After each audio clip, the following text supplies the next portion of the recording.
I think that when you watch this movie, Ratatouille, I think there's a great opportunity for some actual real-life parallels, believe it or not, even from a kid's movie, Ratatouille, to the life of faith in Jesus. Yes, from a rat movie, you can find ways to follow Jesus. You see, when it comes to experiencing God, which is our focus in this series, how do we experience God at deeper levels? Like, right? The full measure of what He has for us, what He wants for us. One of the things that the Father has been making very clear to me, and even like this week, like some new light bulbs turned on, is that Jesus wants to live another life through your body, through my body. You know, often when we think of Jesus, we think, hey, He's God in flesh, right? God in a human body, and He's carrying out, showing us who God is, what God's like. Jesus said, if you've seen me, you've seen the Father.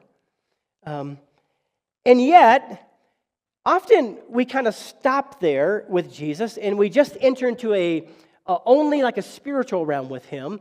And we don't think about Jesus carrying out real flesh and blood activity here in this life. And yet, one of the things that the Lord has been showing me is that in a similar way, right, as the rat living its life as a chef through this young man, his body, so too, Jesus wants to live another life in the flesh through your body.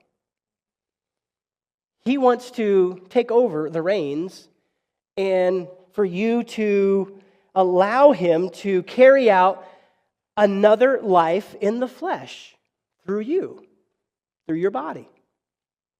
You know, this idea of Jesus kind of coming to live in a person and allowing him to carry out what he wants, his desires in this world, it's closely related to another idea of experiencing God at a deep level. You know, our particular church and the larger group that we're part of, the Church of God, we come from a tradition and a theological framework where we believe that part of the Christian life is this desire, this pursuit to live a holy life. Right? In other words, we want to live righteously. We want to live to reflect who God is and what God's like in all the kind of ways that could play out in a person's life. The challenge that we find in that pursuit of that desire is how exactly does that take place? How does a person end up living a holy life, a righteous life, a life that looks like God and reflects who He is and what He's like? Because if you're anything like me, you understand that there's a real barrier in the way of living that kind of life, and it's this thing the Scriptures call sin, right? Brokenness, wrongdoing. That every one of us has this inclination, this bent in us to do things that we ought not do, or to not do the things we should be doing. And so if you've ever tried to fight against that, you will learn real quick, as I have, that, oh my goodness, I have a certain level of powerlessness here to change this brokenness in my life, at least in my own abilities. And so if a person is going to pursue a life that's right, looks like God, that's holy, that's righteous, we have this real barrier in the way, which is our brokenness as humans.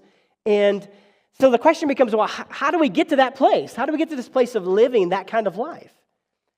Because again, if you've ever tried to fight against that, those urges, those desires, those whatever, you find out you get humbled real quick that, boy, I don't have it in me to overcome this.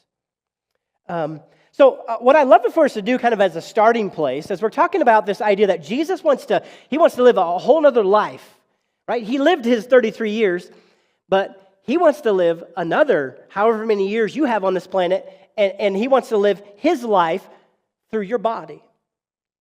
How do we get there? How do we do that? How do we live that kind of holy, righteous life? Well, first and foremost, I think it's just important that we establish that we are, in fact, called to live what the Bible calls a holy life or a righteous life, right? That we're called to live at this standard that we look like God, we reflect God and what He's like.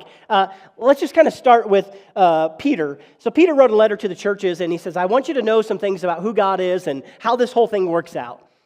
And then he says this, right? Trying to establish this idea of kind of the standard that God calls humanity to meet as they follow Jesus. He says, but now you must be holy in everything you do, just as God who chose you is holy. So, just as a starter, we have kind of Jesus' right-hand man, you might say, Peter, right? Jesus spent a lot of time with Peter. Peter, James, and John were kind of his three that he poured into the most. And Peter, some even say, is kind of the one he poured into more than any other. And Peter is saying that part of this thing of following Jesus, which he did literally, he says, you must be holy in everything you do, just as God who chose you is holy. Like, this is that's a pretty high bar, right? He didn't leave any room for sometimes or exceptions. He goes, you must be holy in everything you do, just as God who chose you is holy. Like, in other words, in the same way that He is holy, you're supposed to be holy in everything you do. Well, we've all failed at that, right? Congratulations, welcome to the family. But yet there's a standard that He's setting. And then He goes on to say, this is why I say this, for the Scriptures say you must be holy because I am holy. God speaking. You must be holy because I, God, am holy. And remember, He takes it a step further. He's like, I just want you to know this really matters. Like, it has practical implications for you, here and now and in the life to come. And He says, remember that the Heavenly Father to whom you pray has no favorites. Okay, so in other words, God is going to treat you the same as He treats everybody, right? And this is how He's going to treat you. He will judge or reward you according to what you do. So we must live in reverent fear of Him during your time here as temporary residents. Okay, so Peter says, listen, the standard is you have to be holy, righteous, in everything you do, just as God is holy, like in the same way that He's holy. And you need to know that He's going to either judge or reward you accordingly. He's not talking about necessarily in this situation like, do I get into heaven? Jesus is the entrance into heaven, right? But he says in other places that how we live our lives is going to be, God's going to look at that. He's going to judge or reward you based upon how you lived your life for Jesus. Some things, He's like, I'm going to reward this because you did it for Jesus, you did it God's way. Other things, He says, it's going to burn up. It's not going to count for eternity, right? Like it's not going to because it was done selfishly or for whatever reasons. So, like, there is this, like, really high standard. I would even call it an impossible standard. And we'll come back to that. Jesus says something very similar out of His own mouth in Matthew's good news account, gospel account of Jesus' life. Matthew says in Matthew chapter 5, Jesus' words. Jesus says, you are to be perfect even as your Father in heaven is perfect. So in other words, match His perfection. Once again, we've all failed at this, and this seems like an impossible standard, right?